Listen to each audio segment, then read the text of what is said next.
எல்லாருக்கும் வணக்கங்க. ஸ்நேகிதி ஃபுட்ஸில் இருக்கோம். இன்றைக்கி பதிவில் வந்து ஸ்நேகிதி ஃபுட்ஸில் தேங்காய் எண்ணெய் எப்படி உற்பத்தி பண்ணணும்னு சொல்லி பார்க்கலாங்க. அந்த உற்பத்தி பண்ணுறதை பார்க்கும்போது இது யார் யாருக்கு பயனுள்ளதாக இருக்கும்னா, தேங்காய் எண்ணெய் சுத்தமான தேங்காய் எண்ணெய் வாங்குற வாடிக்கையாளருக்கு பயனுள்ளதாக இருக்கும். அதே மாதிரி வியாபாரிகளுக்கு ஒரு கொப்பரை தொழில் பண்ணலான்னு இருக்கீங்கன்னா, நீங்கள் வந்து எப்படி எந்த மாதிரி தேங்காயை வந்து தேர்வு செய்யணும், எந்த முறையில் வந்து நீங்கள் காய வைக்கலாம், எப்படி பண்ணால் உங்களுக்கு வந்து அது வந்து லாபகரமாக இருக்குன்னு சொல்லி நீங்கள் வியாபாரிகள் தெரிஞ்சுக்கலாம். அதே மாதிரி விவசாயிகளும் நீங்கள் விளைவிக்கிற தேங்காயை எப்படி வந்து கொப்பரை உற்பத்தி பண்ணி சந்தைப்படுத்தலாம் சொல்லியும் தெரிஞ்சுக்கலாங்க. நல்ல முறையில் எப்படி தேங்காய் கொப்பரை வந்து காய வைக்கலாம்னு சொல்லி தெரிஞ்சுக்கலாங்க. வாங்க பதிவுக்குள்ளே போகலாம். நல்ல தரமான தேங்காய் எண்ணெய் உற்பத்திக்கு ரொம்ப முக்கியமானது தேங்காய் தேர்வுங்க. தேங்காய் வந்து பார்த்திங்கன்னா, நீங்கள் நல்ல முதிர்ச்சியான தேங்காய் வந்து தேர்வு செய்யணுங்க. நல்ல முத்தின தேங்காய்னா எப்படி தெரிஞ்சுக்கிறது? அதாவது ஒரு தென்னை மரத்துலேருந்து ஒரு தேங்காய் பழுத்து விழுந்துச்சுன்னா, ஒரு குலையிலேருந்து ஒரு தேங்காய் வந்து பழுத்து விழுந்துச்சுன்னா, அதுதான் முத்தின தேங்காய்ங்க. அந்த குலையை வந்து நம்ம பயன்படுத்தி நம்ம மட்டை உரித்து தேங்காயை வந்து பார்த்திங்கன்னா, நீங்கள் உடச்சி காய போட்டால் நல்ல தரமான கொப்பரையாக வருங்க. அதுதான் முதிர்ந்த தேங்காய்ங்க. அப்போ நம்ம இளங்காயெல்லாம் பயன்படுத்தினோம்னாலோ, இல்லை ஒரு 80% தான் முத்தி இருக்குது, 20% முத்தலைன்னு சொன்னாலோ, நமக்கு வந்து பார்த்திங்கன்னா நல்ல தரமான கொப்பரையாக கிடைக்காது, அவுட்புட்டும் கிடைக்காதுங்க. அவுட்புட்னா என்னன்னு சொல்ல வரீங்களா? போன வாட்டி வந்து பார்த்திங்கன்னா ஒரு ஒரு ஒரு ஐயா கிட்டேருந்து பக்கத்தில் விவசாயிகிட்டேருந்து ஒரு 200 கிலோ கொப்பரை வாங்கியிருந்தேங்க. அந்த 200 கிலோ தேங்காய் வாங்கியிருந்தேன். அந்த 200 கிலோ தேங்காய் வந்து பார்த்திங்கன்னா கொஞ்சம் இளங்காய்ங்க. அவங்க மரத்துலேருந்து வெட்டி அவங்க வந்து நமக்கு விற்பனை பண்ணாங்க. அந்த காய் வந்து பார்த்திங்கன்னா இந்த இந்த தேங்காய் வந்து பார்த்திங்கன்னா முத்தின காயாக இல்லாமல், இது கருப்பு காயாக இல்லாமல் கொஞ்சம் பச்சை காயாக இருந்துச்சுங்க. அது உடச்சி போடுறதில் எங்களுக்கு வந்து பார்த்திங்கன்னா ஒரு 200 கிலோ உடச்சதுக்கு வெறும் 48 கிலோ கொப்பரை தான் கிடச்சிங்க. இதே நல்ல தேங்காயாக உடச்சிருந்தோம்னா 55 கிலோ அவுட்புட் கிடச்சிருங்க. அப்போ ஒரு 7 கிலோங்கிறது வந்து பார்த்திங்கன்னா நமக்கு 200 ரூபாய்க்கு விற்பனை ஆகிட்டு இருக்கும்போது 1400 லாஸ் ஆகுங்க. வெறும் 200 கிலோ தேங்காய்க்கு 1400 லாஸ் ஆகும். ப்ளஸ் தரமான கொப்பரையாகவும் கிடைக்காது. அதில் வந்து எங்களுக்கு நல்ல தரம் முதல் தர பருப்பாக வந்து பார்த்திங்கன்னா 30 கிலோ தான் கிடச்சி, மிச்சம் 18 கிலோ வந்து பார்த்திங்கன்னா 2ஆம் தர கொப்பரையாக மாறிடுச்சுங்க. அதனால் தேங்காய் தேர்வு ரொம்ப முக்கியம். நம்ம வந்து நல்ல முதிர்ச்சியான தேங்காயாக வாங்க நல்லதுங்க. கருப்பு காய் அதை பழுத்து விழுந்த காயாக இருந்தால் தேங்காயாக இருந்தால் ரொம்ப ரொம்ப நல்லதுங்க. தேங்காய் தேர்வு ரொம்ப முக்கியங்க. இது வந்து பொதுவாக கொப்பரை உற்பத்திக்கு தரமான எண்ணெய்க்குங்க.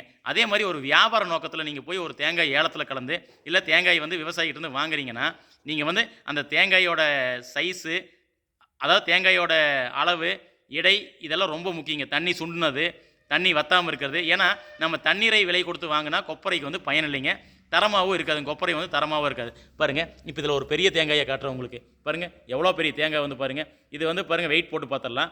ஏன்னா இந்த சைஸில் தேங்காய் வாங்கும்போது நமக்கு கொப்பரையோட அவுட்புட் வந்து நமக்கு கம்மியாக தான் கிடைக்குங்க. அப்போ என்னென்னா ஒரு வியாபார நோக்கத்தில் நம்ம பண்ணும்போது நமக்கு வந்து அது வந்து லாபகரமாக இருக்காதுங்க. அதனால் அதாவது வந்து பார்த்திங்கன்னா அதுக்குண்டான விலையை நம்ம கொடுத்து வாங்கலாங்க. ஏன்னா கொப்பரை உற்பத்திக்கு வந்து பார்த்திங்கன்னா சராசரியாக ஒரு 300 கிராம்லேருந்து ஒரு 500 கிராம் தேங்காய் வரைக்கும் வந்து பார்த்திங்கன்னா நல்லதாக இருக்கும். இது எவ்வளோ இடம் வருதுன்னு பார்த்துடலாங்க. இப்போ இதில் வந்து இது பெரிய சைஸ் காய்ங்க. இந்த லாட்டில் வந்து இது ஒரு விவசாயிகிட்ட வாங்கின லாட்டுங்க. இது ஒரு பெரிய சைஸ் காய். இந்த மாதிரி உடச்சோம்னா நமக்கு என்ன ஒர்க் அவுட் ஆகும்னு சொல்லி பார்க்கணுங்க. அந்த மாதிரி நாங்கள் பார்ப்போம். இப்போ இது வந்து பார்த்திங்கன்னா 60 ரூபாய்க்கு நாங்கள் எடுத்துகிட்டு வந்திருக்கோம் இந்த லாட்டுங்க. இப்போ இது என்ன இடம் வருதுன்னு பார்க்கலாங்க. இப்போ இந்த தேங்காய் வந்து பார்த்திங்கன்னா உங்களுக்கு கிட்டத்தட்ட ஒரு 778 கிராம் வருதுங்க. கிட்டத்தட்ட 777 கிராம் வருதுன்னு வச்சுக்கோங்க. இந்த தேங்காயை நம்ம உடச்சி பார்த்துடலாங்க. அதே மாதிரி இதுக்கு நிகராக நம்ம மற்ற தேங்காயை வச்சு பார்க்கலாங்க. அதுலேயே கொஞ்சம் சின்னதாக இருக்க தேங்காய் வந்து பார்த்திங்கன்னா இப்போ 2 எடுத்துட்டேங்க. இதில் தண்ணி ஆடுதுங்க. தண்ணி ஆடுற தேங்காய் அந்த ஒரு தேங்காய்க்கு இது 2 தேங்காய் வருதுங்க. அதே 770 கிராமுக்குங்க. இப்போ நீங்கள் பார்க்குறது தண்ணி வத்தின காய். தண்ணி உள்ளுக்குள்ளே வந்து பார்த்திங்கன்னா புரடையாகி ஆடுற காய்ங்க. புரடையாகி ஆடுற காய். இது வந்து பார்த்திங்கன்னா அதே அளவுக்கு இப்போ 4 தேங்காய் வந்திருக்குதுங்க. 4 தேங்காய் வந்திருக்குது அதே அளவுக்குங்க. கிட்டத்தட்ட ஒரு 15 கிராம் தான் ஆச்சு. அப்போ என்னென்னா நாங்கள் இந்த மாதிரி விஷயங்கள்லாம் நாங்கள் பார்ப்போம். ஒரு தேங்காய் வாங்கும்போது அவுட்புட்டுக்காக பார்ப்போங்க. நீங்களும் வியாபாரியாக இருந்தீங்கன்னா இந்த மாதிரி அவுட்புட்டுக்காக பார்த்தீங்கன்னா மட்டும்தான் இந்த தொழில் பண்ணும்போது ஒர்க் அவுட் ஆகுங்க. இதை நம்ம வந்து உடச்சி பார்த்துடலாங்க.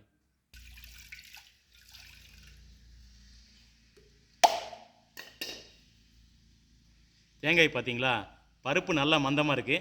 தப்பே இல்லைங்க, உண்மையாலுமே பருப்பு நல்லா மந்தமாக இருக்குது. நல்லா விளைஞ்ச தேங்காய்ங்க, சூப்பராக தான் இருக்குது. இதையும் உடச்சி காய வச்சிடலாம். இதை வந்து நம்ம காஞ்சக்கப்புறம் என்ன அளவு வந்துச்சு, இந்த ஒத்தக்காய் எவ்வளோ வெயிட் வந்துச்சு, அதேமாதிரி 2 காய் எவ்வளோ வந்துச்சு, அந்த புரடையாக இருக்கிறது எவ்வளோ வந்துச்சு, எல்லாமே நம்ம அடுத்த பதிவில் பார்த்துடலாம். இப்போது எங்களோட அனுபவத்தை உங்கள் கூட பகிர்றேங்க, பார்த்துக்கோங்க. தேங்காய் நல்லா முத்தி இருக்குது, தப்பு இல்லைங்க, உண்மையாலுமே பருப்பு நல்லா இருக்குங்க. அடுத்ததாக வச்சுருக்க 2 தேங்காய், அதாவது அதே வெயிட்டில் 2 தேங்காய் நம்ம எடுத்துருக்கோம். அதுவும் தண்ணி ஆடுற காய் தான், அதையும் பார்த்துடலாங்க. தண்ணி கம்மியாக இருக்குங்க. ஆனால் வந்து பார்த்திங்கன்னா ஒரு தேங்காய்க்குள்ளே வந்து பார்த்திங்கன்னா லைட்டாக டேமேஜ் இருக்குங்க. உங்களுக்கு தெரியும்னு நினைக்கிறேன். லைட்டாக உள்ளுக்குள்ளே எனக்கு நல்லா ப்ரௌன் கலரில் தெரியுது, அந்த புள்ளி மாதிரி டேமேஜ் இருக்குங்க. பட் அதெல்லாம் வர்றதாங்க. இது வந்து அந்த தேங்காய் தண்ணியோடு இருக்கிறதுங்க. தண்ணி சுண்டிகிட்டு இருக்குது, கொஞ்சம் தண்ணி இருந்ததுங்க.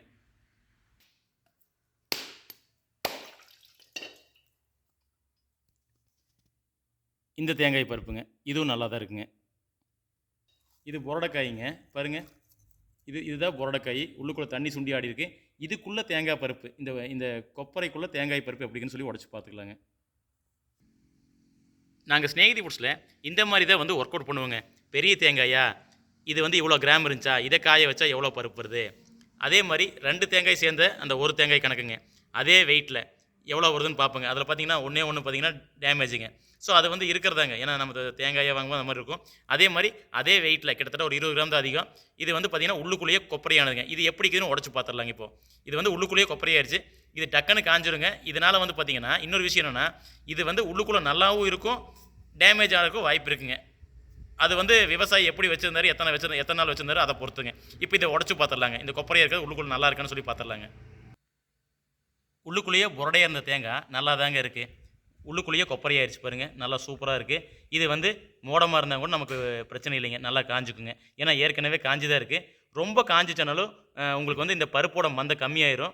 அதே மாரி வந்து பார்த்தீங்கன்னா, நமக்கு எண்ணெயோட அவுட்புட் கம்மியாயிருங்க. ஏன்னா அதனால தான் இந்த புரடக்காய வந்து எப்பவுமே வந்து பார்த்தீங்கன்னா, கொஞ்சம் சந்தேகம் இருக்குன்னு சொல்லுதுங்க. இது வந்து பார்த்தீங்கன்னா, ஓரளவுக்கு நல்லா இருக்குங்க. இப்போ வந்து பார்த்தீங்கன்னா, இதுதான் இந்த மாரி தான் வந்து பார்த்தீங்கன்னா, கொப்பரை தேர்வு, இல்ல தேங்காயோட தேர்வு எப்படி இருக்குன்னு சொல்லி ஒவ்வொன்னும் நாங்க அவுட்புட்டுக்காக கணக்கு போடுவோங்க. இப்ப இத வந்து வெயிட் பார்த்துடலாங்க. 790 கிராம் நம்ம வந்து புரடக்காயா இருந்துச்சு. இத வந்து தண்ணி ஆடாத காயா இருந்துச்சு. இப்ப இத வெயிட் பார்த்துடலாங்க. 790 கிராம்லேருந்து நமக்கு கொப்பரையா வந்து பார்த்தீங்கன்னா, 420 கிராம் கிடைச்சிருக்குங்க. இப்போ அத உடைச்ச தொட்டியும் வச்சு 790 கிராம் வருதான்னு பார்த்துடலாங்க. இப்ப நீங்க பார்க்கறது தண்ணி ஆடாத காய்ங்க. வந்துருச்சுங்களா அதே வெயிட்டு. தண்ணி ஆடாத காய் நம்ம 790 கிராம் எடுத்திருந்தோம். உடைச்சு பார்த்தோம். தொட்டி தனியா, இது தனியா வெயிட்ட பார்த்துட்டோங்க. இந்த மாரி தான் வந்து பார்த்தீங்கன்னா, ஒவ்வொன்னும் நம்ம கணக்கு போட்டு ஒர்க் அவுட் பண்ணி, நம்ம சின்ன தொழில்லேருந்து பெருசு பண்ணணுங்க. ஏன்னா ஒர்க் அவுட் பண்ணாம, அனுபவம் இல்லாம நம்ம எது பண்ணாலும், அவுட்புட் வரலன்னா நமக்கு வந்து லாஸ் ஆகறதுக்கான அதிக வாய்ப்பு இருக்கு. அதே மாரி தரமில்லாத பொருட்களும் வந்து பார்த்தீங்கன்னா, நம்ம விற்பனை பண்ணாம, நம்ம நல்ல பொருட்களா நம்ம மக்களுக்கு வந்து வாடிக்கையாளருக்கு சுத்தமான பொருட்களா குடுக்கலாங்க. இந்த மாரி பண்ணா தான் தரமான தேங்காய் கொப்பரை உற்பத்தி பண்ண முடியுங்க. எல்லாரும் நல்லா ஞாபகம் வச்சுக்கோங்க. நல்ல கொப்பரைக்கு தேவை, நல்ல முதிர்ச்சியான முத்துன காய். அதுக்கப்புறம் வியாபாரத்துக்கு தேவை, ஒவ்வொரு காயும் என்ன எடை இருக்கு, எவ்வளோ தண்ணி வரும், அதை எடுத்துட்டு போய் கொப்பரை பண்ணோம்னா, எவ்வளோ கொப்பரை உற்பத்தி ஆகும்னு சொல்லி நம்ம தெரிஞ்சுக்கணுங்க. வாங்க ட்ரையருக்குள்ள போய் நம்ம ஒரு 400 கிலோ கொப்பரை உடைச்சு போட்டுருக்கோம். அது எப்படி இருக்குன்னு பார்க்கலாங்க. இப்ப நாங்க முதல்ல எடுத்த தேங்காய்ங்க, ஒரு தேங்காய் 780 கிராம் வந்துச்சுல்லங்க, 778 கிராமோ, 80 கிராமோ வந்துச்சுல்லங்க. அந்த தேங்காய் உடைச்சக்கப்புறம், தண்ணி வந்து பார்த்தீங்கன்னா, நீங்களே பாருங்க, அதுலேருந்து ஒரு 140 கிராம் தண்ணிங்க. 639 கிலோ தண்ணி எடுத்ததுக்கப்புறம், உடைச்சு தண்ணி வெளிய போய்க்கப்புறம், இப்ப இருக்கிற தேங்காய் எடை வந்து 638 கிராமுங்க. இதையும் நம்ம காய போட்டுறலாம். என்னன்னா, எல்லாமே ஒரே எடையில எடுத்துருக்கோம். ஒவ்வொன்லயும் எவ்வளோ அவுட்புட் வருதுன்னு உங்களுக்கு அடுத்த ஷார்ட்ஸ்லயோ எதோ ஒண்ணு பதிவு பண்ணிடுறேங்க. இப்ப அடுத்தது 2 தேங்காய் எடுத்தோம்லங்க, அதே வெயிட்ல அத பார்த்துடலாங்க. அதே பாருங்க, தண்ணி குறைவா இருந்த 2 தேங்காய் எடுத்தது 780 கிராமுக்கு கிட்டத்தட்ட ஒரு 60 கிராம் தான் வெயிட் போயிருக்கு. 720 கிராம் இருக்குங்க. கிட்டத்தட்ட ஒரு 50 கிராம், 55 கிராம் தான் போயிருக்கு. 2 தேங்காய் எடுத்தோம்லங்க, அந்த 2 தேங்காய் பாருங்க 728 கிராம் தான் இருக்குங்க. அப்போ வந்து இது வந்து அந்த ஒரு காயை விட தண்ணி குறைவா தான் இருந்திருக்கு. இந்த 2 காய் சேர்த்துமே தண்ணி குறைவா தான் இருந்திருக்கு. இத வந்து நம்ம காய போட்டுட்டு அடுத்த பதிவுல எவ்வளோ வெயிட் வந்துச்சுன்னு சொல்லி அந்த 780 கிராம் சராசரியா 780 கிராமுக்கு ஒவ்வொரு காய் சைஸுக்கும் எவ்வளோ வெயிட் வருதுன்னு பார்க்கலாம். இந்த மாரி தான் ஸ்நேகிதி ஃபுட்ஸில் ஒவ்வொரு கணக்கும் பார்த்து பார்த்து கொப்பரை அவுட்புட் எவ்வளோ, எண்ணெய் அவுட்புட் எவ்வளோ, தரம் எப்படி பண்ணணும் அப்படின்னு சொல்லி பார்த்து பார்த்து பண்ணுறோம். ஏன்னா நீங்களும் வந்து இது வந்து உங்களுக்கு ஒரு அனுபவமா இருக்குங்க. நம்ம ஒரு கொப்பரை எடுக்கிறோம் அப்படின்னு சொன்னா, ஏலத்துல போய் ரூ. 5 ரூ. 10 எச்சா எடுக்கிறது இல்லைங்க. அது எடுத்தோம்னா நம்ம அத பணம் பண்ண முடியுமான்னு ஃபர்ஸ்ட்டு பார்க்கணுங்க. அதுக்காக தான் இந்த பதிவுகள்லாம் போட்டிருக்கோங்க. ஸ்நேகிதி ஃபுட்ஸில நாங்க உற்பத்தி பண்ண போற மூலப்பொருட்கள் எல்லாமே வந்து பார்த்தீங்கன்னா, சோலார் ட்ரையர் பயன்படுத்தி தான் வந்து பார்த்தீங்கன்னா, நாங்க உற்பத்தி பண்றோங்க. கொப்பரை உற்பத்திக்கு, கடலை காய வைக்கிறதுக்கு எல்லாத்துக்குமே சோலார் ட்ரையர் பயன்படுத்தி தான் பண்றோங்க. இது வந்து எங்களுக்கு நல்லா சப்போர்ட் ஆகுதுங்க. இப்போ வந்து பார்த்தீங்கன்னா, ரொம்ப முக்கியம். நீங்க கிளைமேட் பார்த்துட்டு, இயற்கையை பார்த்துட்டு தான் நம்ம தேங்காயை உடைச்சு போடணுங்க. ஏன்னு கேட்டிங்கன்னா, நாங்க ஒரு 2 வாரத்துக்கு முன்னாடி வந்து பார்த்தீங்கன்னா, தேங்காய் வாங்கி உடைச்சு போட்டு, ஒரு நாள் சூரியனே வரலைங்க. சூரியனே வராம கிட்டத்தட்ட 120 கிலோ கொப்பரையில 110 கிலோ பூஞ்சானம் முடிச்சுச்சுங்க. அதில சந்தை விலைக்கு எங்களுக்கு வந்து அந்த 120 கிலோ வந்திருந்தா ரூ. 200 கொப்பரை அடக்கமாயிருக்கும். சந்தையில வந்து பார்த்தீங்கன்னா, ரூ. 210 ரூ. 20 கொப்பரை விற்பனை ஆயிட்டுருக்குங்க. அப்ப ரூ. 200 அடக்கமாயிருந்தா, எங்களுக்கு வந்து ஒரு ரூ. 10 ரூ. 20 கம்மியாயிருக்கும். நல்லா தரமான கொப்பரையாவே கிடைச்சிருக்கும். அது அது லாஸ் ஆனனால, அந்த கொப்பரை வந்து பார்த்தீங்கன்னா, 2ஆம் தரம் மட்ட கொப்பரை ஆயிடுச்சுங்க. அதாவது தரம் குறைந்த கொப்பரையானால ரூ. 120 தான் விற்பனையாகுங்க. அப்படி கணக்கு போட்டா ஒரு ரூ. 80 லாஸ் ஆயிடுச்சுங்க. இந்த வாட்டி வந்து பார்த்தீங்கன்னா, நாங்க சனிக்கிழமை வந்து உடைச்சு போட்டோங்க. ஒரு 2 1/2 நாள் நல்லா வெயில் கிடைச்சுங்க. அதனால பரவாயில்லங்க. இன்னைக்கு வந்து மோடமா இருக்குங்க. இன்னைக்கு வந்து செவ்வாய்க்கிழமை. இன்னைக்கு வந்து மோடமா இருக்கு. 2 1/2 நாள் வெயில் கிடைச்சனால நல்லா இருக்குங்க. நல்லா முத்துன காயா இருந்தா கொப்பரை நல்லா வந்து காஞ்சி வந்திருக்கும். அதே இளங்காயா இருந்தா உங்களுக்கு வந்து பார்த்தீங்கன்னா, கொப்பரை வந்து பார்த்தீங்கன்னா, கொஞ்சம் வித்தியாசம் தெரியும். அத நான் உங்களுக்கு காட்டுறேங்க. நல்லா முத்துன காய் கொப்பரை எப்படி இருக்குன்னு காட்டுறேங்க. பாருங்க, நல்லா முத்துன தேங்காய் கொப்பரைன்னா, நல்லா காஞ்சு இந்த மாரி தோட்டி விட்டு பிரிஞ்சு வருங்க. அதே மாரி ஃபங்கஸும் வராதுங்க. நல்லா முத்துன காய் வெயில் அடிச்சா ஃபங்கஸும் வராது. இந்த மாரி இருக்குங்க. அதே முத்தாத காய் எப்படி இருக்குன்னு காட்டுறேங்க. இப்ப நீங்க பார்க்கறது வந்து பார்த்தீங்கன்னா, கொஞ்சம் முத்தாத காய். உங்களுக்கே தெரியும். பார்த்தீங்களா, இதான் இளங்காய்ங்க. இந்த கொப்பரை வந்து பார்த்தீங்கன்னா, அதுக்கும் இதுக்கும் கொஞ்சம் மாறுபடுங்க. அந்த காய்ச்சல்ல, அந்த தன்மையில எல்லாமே மாறுபடுங்க. இதுதாங்க. இந்த வாட்டி வந்து 2 1/2 நாள் வெயில் அடிச்சனால, நல்லபடியா எந்த ஒரு பெருசா அதாவது 95லேருந்து 98% வந்து பார்த்தீங்கன்னா, நல்ல கொப்பரையா வந்திருக்கு. உங்களுக்கு பார்வைக்கே தெரியுங்க. நான் பாருங்க அப்படியே காட்டுறேன் பாருங்க. உங்க பார்வைக்கே தெரியும். கொப்பரை வந்து நல்லா வந்திருக்கு பாருங்க. இங்க பாருங்க. அதான் முத்துன காயோட கொப்பரை இவ்வளோ தரமா இருக்குங்க. பாருங்க தடிமனா இருக்கு. ஆயில் கன்டென்ட் நல்லா இருக்கும். அவுட்புட் நல்லா வரும். இந்த மாரி விஷயங்கள்லாம் என்னன்னா, நீங்க கொப்பரை வியாபாரம் பண்ண போறீங்க, உற்பத்தி பண்ண போறீங்கன்னா, இந்த மாரி சோலார் ட்ரையர் இருந்தா ஒவ்வொன்னும் நீங்க அனுபவப்படுங்க. அனுபவப்பட்டா மட்டும் தான் சூரியன பார்த்து தான் நம்ம உடைச்சு போடணும். அதே மாரி வெயில் அடிச்சா தப்பிச்சுக்கலாம். ஒ ஒ அதாவது மழை விட்டு விட்டு பேஞ்சா கூட வெயில் கண்டிப்பா ஒரு 4 மணி நேரம், 5 மணி நேரம் வந்துச்சுன்னா, நமக்கு வந்து கொப்பரை நல்லா நல்லா ரிசல்ட் குடுங்க. பாருங்க நல்லா முத்துன கொப்பரை பாருங்க. பாருங்க கழண்டுருச்சு பாருங்க. நல்லா கழண்டு வந்துருச்சு பாருங்க. ஆட்டும்போதே கழண்டுருச்சுங்க. அப்ப என்னன்னா நல்லா காஞ்சிருச்சு. சூப்பரான தரமான கொப்பரை. இதில எந்த ஒரு ரசாயனமும் போடலைங்க. அப்ப என்னன்னா, கொப்பரை உற்பத்தியாளர்கள் நெறைய விஷயங்கள் தெரிஞ்சுக்கணும். அதே மாரி இந்த மாரி இருந்தா தான் எண்ணெயும் நல்லா தரமான எண்ணெயா வரும். எவ்வளோ நாள் வச்சாலும் எண்ணெய் கெட்டு போகாதுங்க. வருஷக்கணக்குல வச்சாலும் எண்ணெய் கெட்டு போகாது. ஏன்னு கேட்டீங்கன்னா, அவ்வளோ தரமா கொப்பரை இருக்குதுங்க. இது வந்து வாடிக்கையாளருக்குங்க. இந்த மாரி தரமான கொப்பரையா இருந்தா, கிறிஸ்டல் கிளியரா தேங்காய் எண்ணெய் வரும். நீங்க 1 வருஷம் இல்ல 2 வருஷம் வச்சுட்டாலும் கெட்டு போகாது. பத்திரமா வச்சுட்டீங்கன்னா, கண்டிப்பா தரமான எண்ணெயா இருக்குங்க. இப்படி தான் சிநேகிதி ஃபுட்ஸ்ல கொப்பரை உற்பத்தி பண்றேங்க. இது வந்து வியாபாரம் பண்ணுறவங்களுக்கோ, கொப்பரை உற்பத்தி பண்ணுறவங்களுக்கோ பயனுள்ளதா இருக்கும். அதே மாரி நீங்க ஒரு வாடிக்கையாளரா இருந்தா தெரிஞ்சுக்கோங்க. இந்த மாரி தான் பார்த்து சிநேகிதி ஃபுட்ஸ்ல நாங்க தேங்காய் தேர்வு, கொப்பரை உற்பத்தி இந்த மாரி தான் பண்றோங்க. இளங்காய் என்ன நான் சொன்னேன் இல்லங்க பார்த்தீங்களா? இளங்காய் வாங்குனா இந்த மாரி தான் ஆகுங்க. பாருங்க இந்த தோட்டியோட ஒட்டிருச்சுங்க. தோட்டியோட ஒட்டிருச்சு. பிரிஞ்சு வரலைங்க. அப்ப நீங்க இளங்காயா வாங்குனீங்கன்னா, அவுட்புட் வராது. எண்ணெயோட குவாலிட்டி குறைஞ்சிருங்க. அதனால கவனமா இருங்க. தேங்காய் தேர்வு ரொம்ப முக்கியம். கொப்பரை தரமா உற்பத்தி பண்ணீங்கன்னா, சூப்பரா இருக்குங்க. இந்த மாரி கொப்பரை ஒவ்வொரு கொப்பரையும் எங்ககிட்ட இந்த மாரி தான் இருக்குங்க. எந்த ஒரு ரசாயனமும் இல்லாம தரமான கொப்பரை. இந்த தரமான கொப்பரையில எண்ணெய் உற்பத்தி பண்ணோம்னா, கிறிஸ்டல் கிளியரா சூப்பரா எண்ணெய் வருங்க. இதான் விஷயங்க. இதுக்கப்புறம் ஒரு விவசாயி வந்து வாங்கிட்டு வந்தேன். அந்த கொப்பரை எப்படி இருக்குன்னு பார்த்துடலாங்க. இது வந்து விவசாயிகிட்ட இருந்து வாங்கிட்டு வந்த கொப்பரைங்க. இவங்க வந்து வெளிய காய போடுறாங்க. வெளிய காய போடுறனால அதோட நிறம் பார்த்தீங்களா, கொஞ்சம் வந்து பார்த்தீங்கன்னா, மங்கலான நிறமா இருக்குது.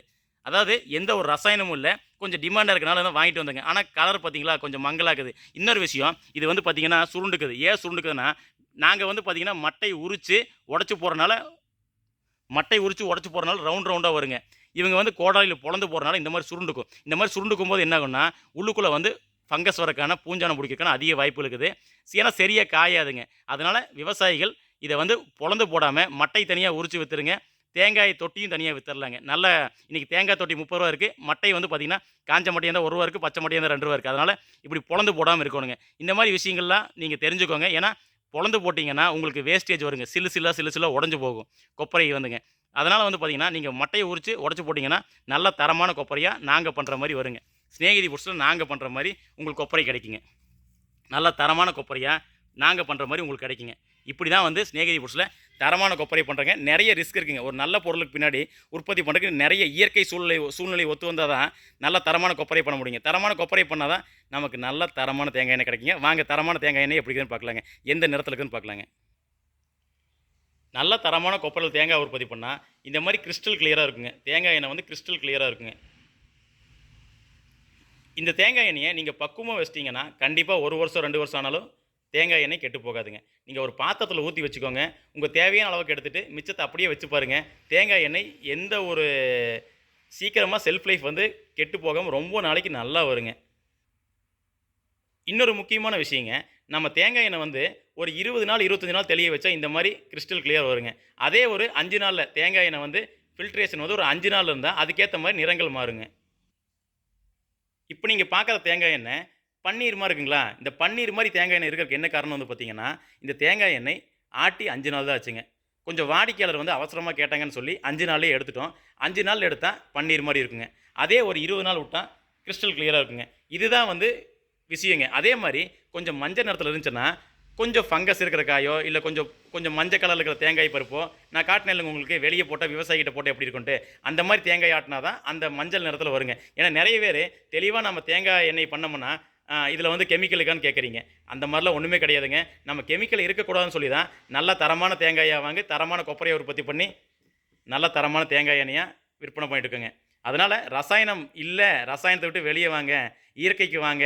முதல்ல ரசாயனம் சேர்க்கக்கூடாதுங்க. அதாவது நீங்கள் விவசாயிகிட்ட இருந்து நாங்கள் ஆர்கானிக்காக வாங்குற மாதிரி இல்லை, நேரடியாக ரசாயனம் சேர்த்துறதில்ல, தரமான முறையில் தேங்காய் வாங்கி கொப்பரை உற்பத்தி பண்ணி அதுலேருந்து தேங்காய் எண்ணெய் பண்ணுறோங்க. ஆரோக்கியமான உணவு பொருள் சாப்பிடுங்க, ஆரோக்கியமாக இருங்க. சப்போர்ட் பண்ணுற எல்லாருக்கும் எங்கள் நன்றிகளுங்க. அதே மாதிரி நல்ல பொருளை உற்பத்தி பண்ணுற செக்கு எண்ணெய் உற்பத்தியாளர்களுக்கும், மசாலா பொடி உற்பத்தியாளர்களுக்கும், சத்துமாவு உற்பத்தியாளர்களுக்கும் எங்கள் வாழ்த்துக்களுங்க. தொடர்ந்து பயணம் செய்யுங்க, மக்களுக்கு நல்ல பொருளாக கொடுங்க, ஆரோக்கியமாக இருப்போம். எல்லாருக்கும் நன்றிங்க.